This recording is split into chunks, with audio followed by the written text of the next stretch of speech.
Voilà. Vous allez bien? Yeah. Très bien? Merci. Merci.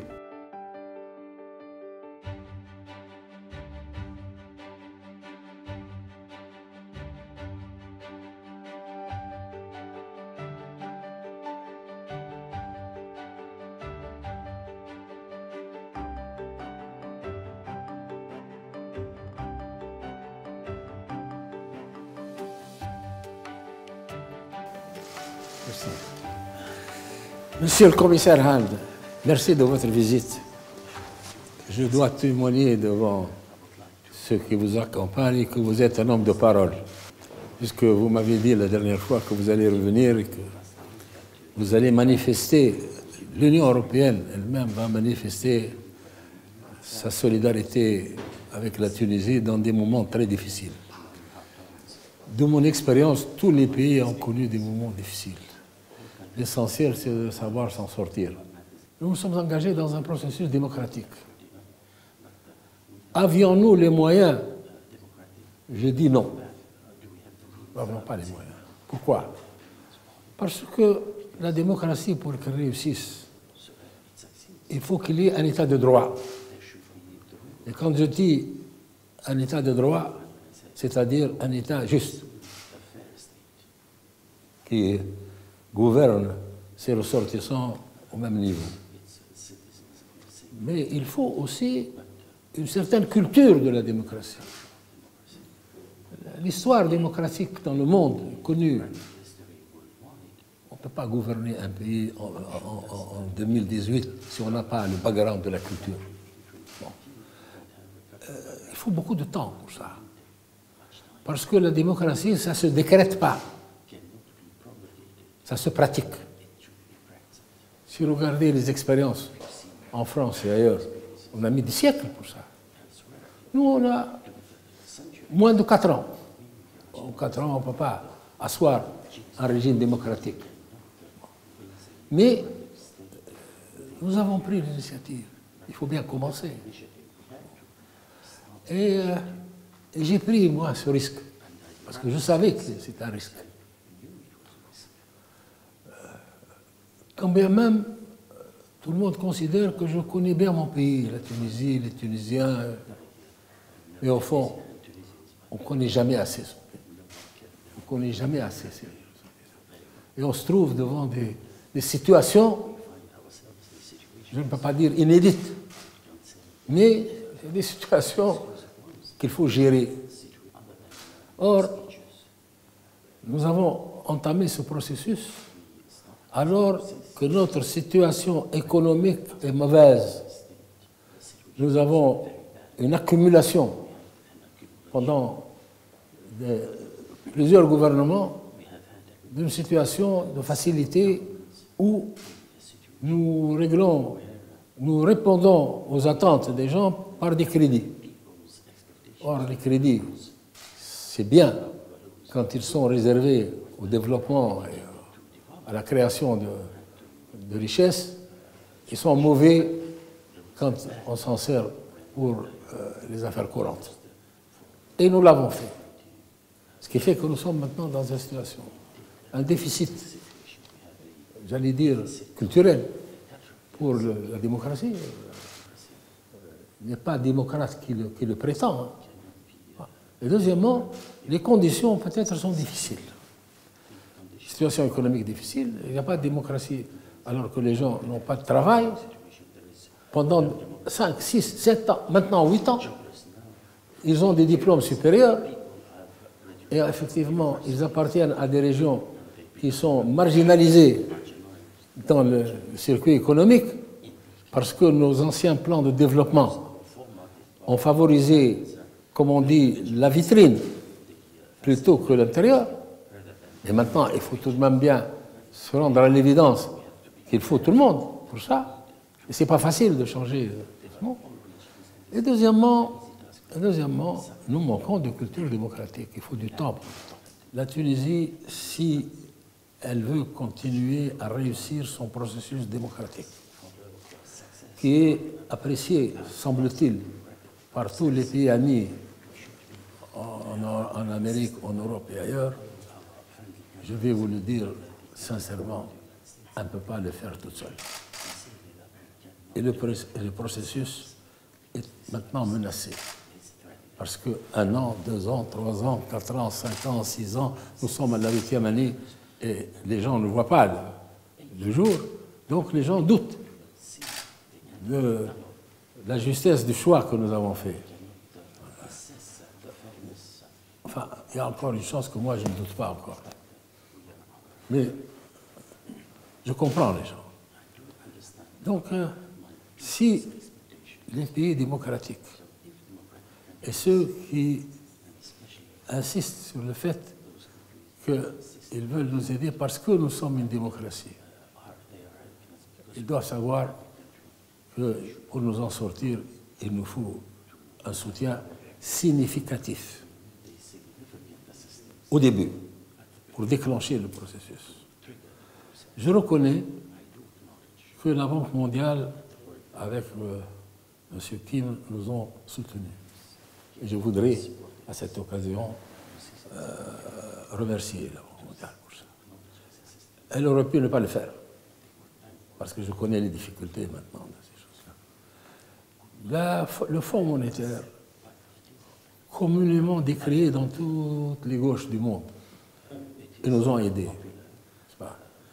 Et je dois quand même dire que c'est nous qui avons demandé, et ce n'est pas eux qui nous ont couru derrière. Moi-même, chef d'État de la Tunisie, je me suis déplacé jusqu'à New York pour rencontrer Madame Lagarde, que je salue ici, que je voudrais lui transmettre ma considération, mes respects et mon amitié. Elle aussi, elle a fait des efforts avec ses équipes que j'ai rencontrées à New York, qui sont généralement des jeunes. Les jeunes, ils ne pensent pas comme nous. Non. Mais ils ont raison de défendre le patrimoine de la banque, du Fonds monétaire, qui au fond le patrimoine de tous les pays, n'est-ce pas? Bon. Mais quand même, on a fait un effort là-dessus. Alors, je veux quand même réitérer que si vous voulez que la Tunisie s'en sorte, il faut un soutien particulier. Je ne parle pas du plan Marshall, parce que tout le monde parle du plan Marshall. Ça, c'est la Deuxième Guerre mondiale. Et en définitive, le plan Marshall a sauvé l'Europe quand même, la France en premier. Mais ça, c'était d'autres situations, d'autres considérations. Mais je voudrais quand même dire que la Tunisie mérite quand même qu'on s'en occupe amicalement. Et certainement, si la Tunisie s'en sort du guépé où elle se trouve actuellement, c'est aussi dans l'intérêt de l'Europe et dans l'intérêt du monde démocratique. Merci encore pour cette visite et merci à tous d'avoir bien voulu écouter.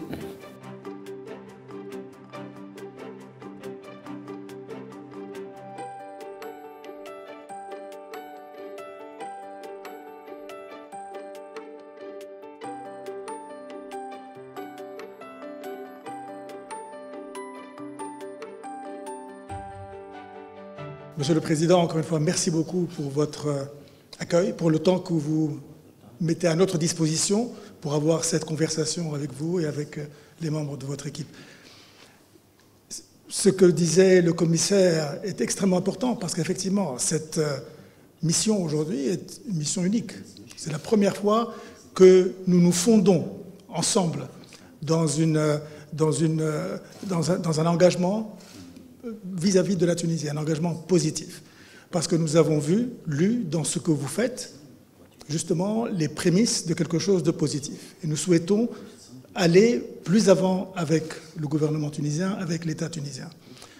Ce que disait mon collègue est aussi extrêmement important parce que ce que nous ressentons, c'est que ces réformes avancent, peut-être pas aussi rapidement qu'elles devraient, et nous souhaitons faire passer le message que les échéances politiques sont importantes, les échéances économiques sont peut-être encore plus pressantes.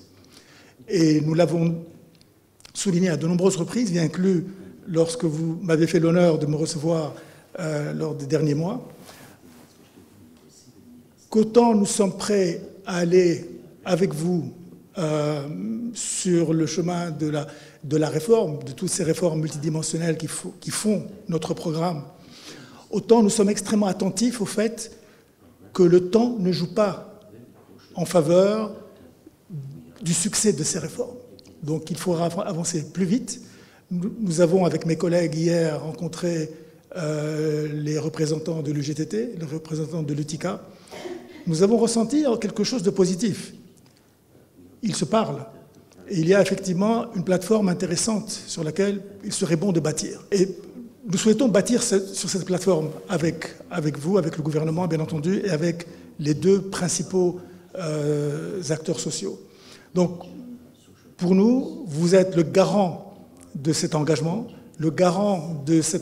par rapport aux réformes, et nous souhaitons encore une fois vous dire, et avant de venir ici, j'en parlais avec le président de la banque qui vous passe ses salutations, vous dire que notre engagement avec vous n'est conditionné par rien, sinon la bonne marche de ces réformes, et par rapport auxquelles nous sommes prêts à vous aider et à vous assister à tout moment, en tout instant. Et ce sont des réformes qui, vous le savez, sont extrêmement importantes en un moment extrêmement délicat pour l'économie tunisienne. Donc encore une fois, comptez sur nous, comptez sur tous mes collègues, ceux qui sont ici à Tunis et ceux aussi qui les soutiennent à partir de Washington. Et merci encore. Merci beaucoup. Nous n'avons pas le choix. Il faut que nos amis, les pays démocratiques, nous aident. Si jamais ils veulent élargir le club des pays démocratiques. Il n'est pas démocratique celui qui le déclare. Hein. Il faut créer les conditions de la démocratie. Nous n'avons pas encore suffisamment œuvré dans ce sens-là. Nous sommes encore au début du processus. Donc, c'est au début du processus que nous devons être soutenus. Parce que pour le reste, avec la dynamique du développement, les choses iront très vite. Si nous restons au rythme des réalisations que nous voulons faire qui sont importantes, parce qu'il n'y a pas longtemps, notre développement, c'était 0 quelque chose, 0,6, 0,8, 0,9. Maintenant, on dit 2,5, et peut-être 3, comme dit le gouverneur de la Banque centrale cette année. Et les peuples ne se contentent pas de numéros, de chiffres. Ils veulent des réalisations. Ils veulent du travail. Et on ne donne pas assez de travail déjà. Ils veulent que la pauvreté soit combattue. On ne combat pas suffisamment la pauvreté. Ils veulent que des régions entières soient intégrées dans le processus de développement. Et ce n'est pas encore.